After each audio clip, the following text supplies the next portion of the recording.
आयकर विभाग की छापेमारी के बाद सांसद धीरज प्रसाद साहू इन दिनों देश भर में सुर्खियों में हैं। उनकी संपत्ति को लेकर देश भर में चर्चा हो रही है, लेकिन इस बात की जानकारी कम ही लोगों को होगी कि धीरज साहू का परिवार आजादी के पहले पूरे पूर्वी भारत के अग्रणी कारोबारियों की सूची में शामिल है। करीब 100 साल से उनके पिता और दादा शराब कारोबार से जुड़े हैं। उनके शराब कारोबार का व्यवसाय सिर्फ झारखंड और उड़ीसा तक ही सीमित नहीं है, बल्कि देश के 7 राज्यों में साहू परिवार की गिनती बड़े शराब कारोबारियों में होती है। सांसद धीरज साहू के पिता ने 1947 में देश को आजादी मिलने के बाद अर्थव्यवस्था की मजबूती के लिए अपने हिस्से की बड़ी संपत्ति भारत सरकार को दान में दे दी थी। सांसद धीरज साहू का पैतृक आवास झारखंड के लोहरदग्गा जिले में है। लोहरदग्गा से ही उनके पिता बलदेव प्रसाद साहू अपने कारोबार में देश भर में फैलाया। बलदेव प्रसाद साहू ने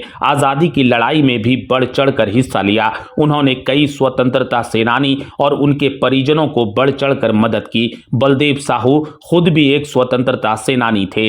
देश के प्रथम राष्ट्रपति राजेंद्र प्रसाद समेत कांग्रेस के कई वरिष्ठ नेताओं से बलदेव प्रसाद साहू का काफी अच्छा रिश्ता रहा। आजादी की लड़ाई के दौरान विभिन्न कार्यक्रमों में हिस्सा लेने जब भी राजेंद्र प्रसाद इस क्षेत्र में आए तो वे अक्सर बलदेव साहू के घर में ही रुकते थे। 1947 में जब देश को आजादी मिली तो पंडित जवाहरलाल नेहरू और सरदार पटेल से राजघरों और देश भर के संपन्न लोगों से आर्थिक विकास के लिए सहयोग का आग्रह किया। बताया जाता है कि प्रधानमंत्री नेहरू के आग्रह पर तब धीरज साहू के पिता बलदेव साहू ने 47 लाख कैश और 47 किलोग्राम सोना भारत सरकार को दान में दे दिया। धीरज साहू का परिवार झारखंड का एक बड़ा व्यवसायिक घराना है। देसी शराब के कारोबार से लेकर होटल व्यवसाय और कई बड़ी कंपनियों की एजेंसियां इनके पास है। ऑटोमोबाइल सेक्टर में भी इस परिवार का निवेश रहा है।